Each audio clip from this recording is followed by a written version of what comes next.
नमस्कार दोस्तों, stock market studies में फिर से एक बार आपको दिल से स्वागत करता हूँ। तो आप सब लोग कैसे हैं? तो आज मैं आपके ही कमेंट्स के हिसाब से मैं कुछ वीडियोस आपके साथ शेयर करूँगा, कुछ कंपनीज के बारे में चर्चा करूँगा, क्योंकि बहुत दिनों के बाद फाइनली इस कंपनी के ऊपर एक पॉजिटिव जर्नी देखने को मिला। एक बहुत बड़ा न्यूज़ अनाउंसमेंट किया गया है, जिसके चलते मुझे लगता है जो 50% के आसपास क्रैश हुआ था, अभी यहाँ से रिकवरी होने का चांसेस हो सकता है। तो इस वीडियो को पूरा देखना। कौन सा कंपनी के बारे में चर्चा कर रहा हूँ, किस तरीके से उसका अपडेट है, सब कुछ इस वीडियो के अंदर आपको डिटेल्स में मिलेगा। तो उससे पहले मैं रिक्वेस्ट करूंगा, अभी तक चैनल को सब्सक्राइब नहीं किया तो जरूर कर लेना। तो सबसे पहले मैं बात करूंगा ईजीटी प्लानर के बारे में। देखिए, ईजीटी प्लानर के ऊपर थोड़ा सा झटका अभी लगने वाला है, क्योंकि एक अपडेट निकल के आया है। जो अपडेट मैं आपके साथ शेयर करूंगा, वो अपडेट क्या है? देखिए, गवर्नमेंट बता रहा है जितने सारे टूरिज्म कंपनी है, जितने सारे ऑनलाइन टिकट बुकिंग कंपनी है, उसको अभी अच्छा खासा जीएसटी पेमेंट करना पड़ेगा। ओवरऑल देखा जाए तो 12% के आसपास यहाँ पे जीएसटी पेमेंट करना पड़ेगा। तो सोचिए, जो कंपनी अगर बिजनेस कर रहा था, उसको जीएसटी नहीं देना पड़ा था, तो इस जीएसटी अभी उसको पेमेंट करने पड़े, तो ऑब्वियसली कंपनी के ऊपर तो एक प्रेशराइज और भी बढ़ जाएगा। क्योंकि मान के चलिए, आपका आपने टिकट बुक कराया 100 रुपीज़ का, और 100 रुपीज़ के हिसाब से कंपनी को सब कुछ मिलाकर फायदा हुआ, मान के चलिए 10 रुपीज़। तो 10 रुपीज़ मतलब अभी 100 रुपीज़ के ऊपर अगर मतलब 12% का जीएसटी अगर लगा दिया गया, तो यहाँ पे और भी एक 12 रुपीज़ देना पड़ेगा, मतलब 112 रुपीज़ देना पड़ेगा। तो ये जो 12 रुपीज़ है, वो कस्टमर तो देगा तो जरूर, मगर वो पहले सोचेगा कि मैं वही मतलब कंपनी के ऊपर जो सेल्स है वो थोड़ा सा कम हो जाएगा, क्योंकि जीएसटी बनने से कस्टमर का, देखिए अभी मैं 100 रुपये से दिखा रहा हूँ, बहुत सारे होटल्स तो 100 रुपीज़ में नहीं मिलेगा। जो 5 स्टार होटल्स है, जो 7 स्टार होटल्स है, उसमें कितना ज़्यादा चार्जेस लिया जाता है। तो वहाँ पे जीएसटी अगर 10% 12% के आसपास लिया जाए, तो एक अच्छा खासा कंपनी के ऊपर प्रेशराइज बनता हुआ देखने को मिलेगा। तो यही कारण के वजह से ईजीटी प्लानर के ऊपर एक करेक्शन मोमेंटम देखने को मिला। अराउंड 1% से भी ज्यादा करेक्शन हुआ। मैं एक बार चार्ट के ऊपर लेके जाता हूँ, आप खुद ही देख सकते हैं। ईजीटी प्लानर के ऊपर जब ट्रेड बना था, कुछ इस तरीके से पैटर्न्स के बेसिस में शोल्डर, उसके बाद हेड, उसके बाद शोल्डर बना, फाइनली यहाँ पे ब्रेकआउट भी हुआ था। उसके बाद धीरे धीरे करके करेक्शन हुआ, और मैंने आपको ये भी बताया कि जिस तरीके से करेक्शन हुआ, जिस तरीके से ट्रेंड वो नीचे एक आपको यहाँ पे दिखाया था, देखिए जो ट्रेंड निकल के आ रहा है ना, वो टोटली डाउन ट्रेंड है। क्योंकि यहाँ पे देखिए करेक्शन, देखिए पहले यहाँ से जाकर ऊपर करेक्शन हुआ, एक बार रिटेस्ट किया, दो बार रिटेस्ट किया, 3 बार और 4 बार, चार बार रिटेस्ट करने के बाद वो नीचे आने का कोशिश कर रहा है। और नीचे कितना है? 38 के आसपास इसका रिटेस्ट लेवल है। तो मुझे लगता है बेस्ट तरीके से रिटेस्ट लेवल आपको देखने को मिला है, जो करेक्शन होकर और भी नीचे जाने का कोशिश जरूर करेंगे। तो नीचे जाने का कोशिश करेंगे मतलब कहाँ तक जाएगा? 29.63% के आसपास जाने का कोशिश करेंगे। क्यों? क्योंकि यही लेवल कंपनी के लिए एक स्ट्रांगली क्या है, एक सपोर्ट लेवल है। स्ट्रांगली एक सपोर्ट लेवल है, जिसी लेवल के बाद कंपनी ने क्या किया, इसी लेवल को ब्रेक करने के बाद कंपनी एक बाउंस बैक किया था, बहुत शानदार तरीके बाउंस बैक किया था। और यही कारण की वजह से यहाँ से कंपनी का जर्नी पॉजिटिव हो सकता है। तो मुझे लगता है जो सिचुएशन बना है, उस सिचुएशन के बेसिस में कंपनीज के ऊपर अच्छा खासा जर्नी एंड ग्रोथ देखने को मिला। तो मुझे लगता है जो अपडेट्स है, जो सिचुएशन है, उस अपडेट एंड सिचुएशन के बेसिस में कंपनीज के ऊपर इस सारे चीज़ों को अगर देखेंगे, तो कंपनी अगर यू टर्न ले तो यहाँ से ही एक यू टर्न ले सकते हैं। मगर मुझे नहीं लग रहा कि इतना आसानी से वो यू टर्न लेगा, क्योंकि यू टर्न लेने का कोशिश तो कर रहा था, उसको फेल कर दिया और कंपनी नीचे जा रहा है। तो अभी सपोर्ट को फेस करने के बाद ही पता चलेगा एक्चुअली कंपनी कौन सा दिशा में जाएगा, अप ट्रेंड में जाएगा कि डाउन ट्रेंड में जाएगा। तो मेरा जो ट्रेड है उस ट्रेड से अगर मैं कुछ इस तरीके से लेवल में ट्रेड लिया, उस लेवल से करंट लेवल तक देखो तो ऑलमोस्ट 14 से 15% का लॉसेस चल रहा है। तो देखिए, हमेशा हर कंपनी के ऊपर मुझे प्रॉफिट होगा, ऐसे कोई गारंटी वाला बात तो नहीं है। क्योंकि मार्केट में जो लोग आपको गारंटी दे रहा है कि 100% ही प्रॉफिट होगा जब भी आप ट्रेड करेंगे, जब भी आप इन्वेस्ट करेंगे, देखिए ऐसे गलत बात से आप काम मत करना। क्योंकि मार्केट है, यहाँ पे लॉसेस आपको लेना पड़ेगा। अब अगर आप ट्रेडर है, अगर आप इन्वेस्टर है, वो अलग बात है।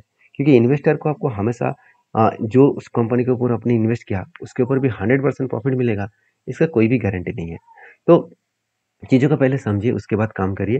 क्योंकि एग्जिट प्लानर के ऊपर कुछ गुड पॉइंट्स मैं आपके साथ शेयर करूंगा।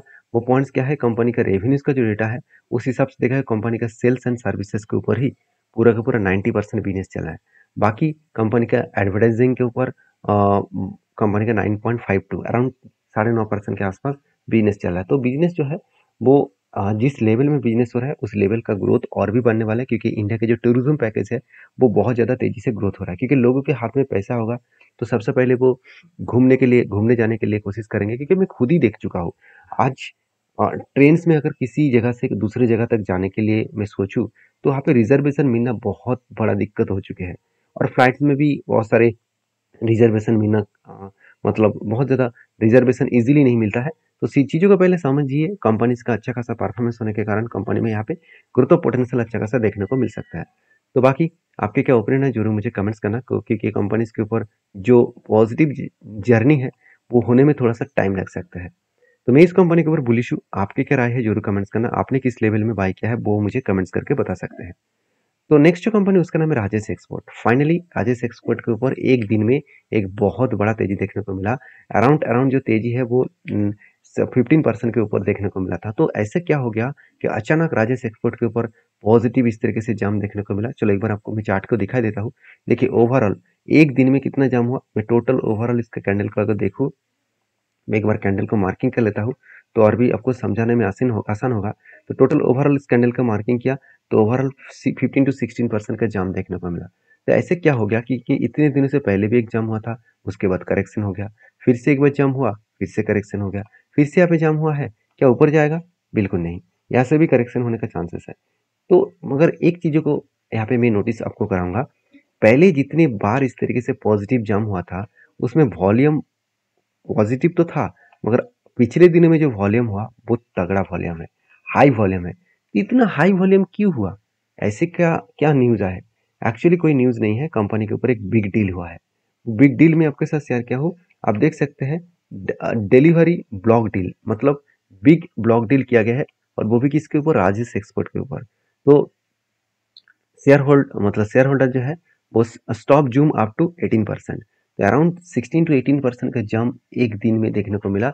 और वो इस जंप के पीछे एक ही रीजन है कि एक बिग जायंट इन्वेस्टर ने इस कंपनी के ऊपर एक ब्लॉक डील के माध्यम से अच्छा खासा क्वांटिटी ऐड किया। देखिए मैं पहले भी आपको बहुत बार बोल चुका हूँ, क्योंकि मुझे देखिए आपको कोई ऐसे इन्फॉर्मेशन नहीं देना है जिस इन्फॉर्मेशन के माध्यम से आपको कुछ गलत इन्फॉर्मेशन जाए और जिसके बेसिस में आप खुद गलत डिसीजन ले। देखिए मैं आपको बहुत बार बोल चुका हूँ, राजेश एक्सपोर्ट आज इसका हालत खराब है। मान ही लेता हूँ कंपनी का सेल्स नेगेटिव में गया, प्रॉफिट नेगेटिव में गया, तो इसलिए बहुत सारे लोग सोच रहे हैं कि कंपनी बेकार है। देखिए कंपनी बेकार तब माना जाएगा जब कंपनी कंटिन्यूअसली एटलीस्ट 1 साल तक लॉसेस करते जाएंगे। 1 साल तक अगर लॉसेस करते जाएंगे तो कंपनी को लॉसेस माना जाता है। यहाँ पे 1 साल तो लॉसेस नहीं हो रहा है, सिर्फ 1-2 क्वार्टर्स में ही कंपनी का परफॉर्मेंस खराब हुआ है। तो ज्वेलरी मेकिंग इंडस्ट्रीज में एक लीडर प्लेयर है, और आप इस ये भी जान लीजिए 30% से भी ज़्यादा इस कंपनी ऑल ओवर वर्ल्ड में मार्केट शेयर लेकर रखे हैं, वो भी गोल्ड माइनिंग के ऊपर। तो सोचिए कंपनी में कितने कितने बड़े पोटेंशियल है आगे बढ़ने का, और कितने बड़े पोटेंशियल है कंपनी के ऊपर जर्नी करने का। तो मुझे लगता है जो सिचुएशन बना है उस सिचुएशन के बेसिस में कंपनी के ऊपर एक अच्छा खासा जर्नी यहाँ पे देखने को मिल सकता है। बाकी इस कंपनी के ऊपर मैं एक चीज और भी आपके साथ शेयर करूंगा, आप खुद ही देख लेना। यहाँ पे कंपनी के ऊपर जो शेयर होल्डिंग पैटर्न्स है, अगर कंपनी बेकार होता तो प्रोमोटर पहले माल बेच देता। दूसरी बात, कंपनी के ऊपर म्यूचुअल फंड इतने शानदार तरीके से होल्डिंग को एडिंग नहीं करता, और एफएस के पास जो होल्डिंग है 17% उसको भी बेचकर भाग जाता। तो ऐसे हुआ नहीं। सारे इंस्टीट्यूशन इस कंपनी के ऊपर ट्रस्ट करते हैं, पब्लिक भी इस कंपनी के ऊपर अच्छा खासा निवेश किया है। क्यों किया? क्योंकि कंपनी में दम है। अभी भी दम गया नहीं, पूरा का पूरा खत्म नहीं हुआ, क्योंकि ज्वेलरी मार्केट कभी भी खत्म नहीं होता है। ज्वेलरी मार्केट में कभी कभी मार्केट के डिमांड वाइज पोजीशन बन जाता है, क्योंकि अभी मुझे लगता है राजेश एक्सपोर्ट के ऊपर थोड़ा सा टाइम लगेगा रिकवरी होने में, क्योंकि एक लंबा जर्नी जिस तरीके से राजेश एक्सपोर्ट ने दिखा था, अगर अगर चार्ट को आपको दिखा दूं तो आपको सब कुछ पता चल जाएगा कि इस तरीके से करेक्शन हो रहा है। अगर मैं टोटल ओवरऑल बात करूँ, देखिए यहाँ पे क्या हुआ। यहाँ पे राजेश एक्सपोर्ट ने क्या किया, 2014 के बाद एक बिग जर्नी दिखा है। उसके बाद 2016 में करेक्शन हुआ, उसके बाद कोविड के टाइम में करेक्शन हुआ, और बहुत दिनों से एक ही रेंज के ऊपर कंपनी ट्रेड किया। एक ही रेंज के ऊपर ट्रेड करने के बाद नीचे आया, और वो वही लेवल में आ रहा है जो लेवल को ब्रेक करके कंपनी ऊपर जा रहा है। वो लेवल निकल कर है करीबन 225 रुपीज़ के आसपास। तो मैं बार बार इस लेवल को आपके सामने इसीलिए मेंशन किया, क्योंकि ये लेवल बहुत स्ट्रांग है। इसी लेवल से कंपनी बाउंस पे कर सकते हैं, क्योंकि बड़े बड़े इन्वेस्टर तब ट्रेड करते हैं, तब निवेश करते हैं जब उस कंपनी के ऊपर एक रेंज, मतलब डाउन डाउन साइड का रेंज देखने को मिले, एक डाउन साइड का सपोर्ट देखने को मिले। तो मुझे लगता है एक शानदार तरीके से मोमेंटम इस कंपनी के ऊपर देखने को मिल सकता है। बाकी आपकी क्या राय है जरूर मुझे कमेंट्स करना, क्योंकि इलेक्शन का सॉरी माफी चाहता हूँ, इस कंपनी का क्वार्टरली रिजल्ट है 12 अगस्त, तो तभी पता चलेगा कि इस कंपनी किस तरीके से ग्रोथ करने जा रहा है। तो चलो अभी देख लेते हैं नेक्स्ट कंपनी के बारे में। उसका नाम क्या है? उसका नाम है Suzlon energy limited. Basically Suzlon energy limited एक शानदार कंपनी है, अराउंड 74,000 करोड़ के आसपास है। इसका मार्केट कैप 74,000 करोड़ के आसपास है। उस कंपनी के जो वैल्यूएशन है वो बहुत हाई हो चुके हैं। क्यों वैल्यूएशन हाई हो चुके हैं मैं आपको पहले दिखा दूं। पी रेशियो एकदम टॉप लेवल में देखो तो 150 था, अभी करेक्शन होकर 100 रुपीज पे आसपास चल रहा है। तो कंपनी का जो पी रेशियो है वो 70 के आसपास देखने को मिला। वहां से कंपनी जर्नी किया, उसके बाद करेक्शन हुआ, फिर से रिकवरी करने का कोशिश कर रहा है। तो आप ये देख सकते हैं कंपनी किस तरीके से यहाँ पे जर्नी कर सकते हैं, क्योंकि सुजलॉन जैसे कंपनी के ऊपर एक पॉजिटिविटी यही है कि जो कंपनी एक टाइम बहुत ज्यादा डेप्थ में फंसे हुए थे, आज उस कंपनी के डेप्थ एकदम जीरो हो चुके हैं। देखिए 75,000 करोड़ की कंपनी है और सिर्फ 150 करोड़ का कर्जा, मतलब मान के चलिए आपके जेब में 75,000 है और उनमें से आपको 150 रुपीज किसी को देना है। क्या आपको टेंशन लगेगा? बिल्कुल नहीं ना। उसी तरीके से सिचुएशन यहाँ पे देखने को मिला। तो इसलिए जो कर्ज लेने वाला जो सिचुएशन है, जो कर्जे के ऊपर कंपनी फंसे हुए थे, वो कर्जा अभी आज जीरो कर चुके हैं, जिसके लिए ग्रोथ होने का चांसेस है। चलो एक बार मैं आपको दिखा भी देता हूँ पहले कर्जा कितना था। देखिए पहले कर्जा था 15,000 करोड़, 17,000 करोड़ के आसपास, और आज कितना कर्जा है? सिर्फ 150 करोड़। मतलब कंपनी किस लेवल तक, किस हद तक कंपनी को रिप्रेजेंट किया है। अभी 150 करोड़ तक कहा क्यों आया? क्योंकि देखिए पहले क्या किया कंपनी ने, खुद के जो बाकी बिजनेसेस था वो सारे बिजनेस को बेच दिया, सारे बिजनेस को सेल ऑफ कर दिया। अभी सिर्फ कंपनी विंड प्रोजेक्ट के ऊपर, जो रिन्यूएबल एनर्जी है उसके ऊपर पूरा का पूरा फोकस रखे हैं।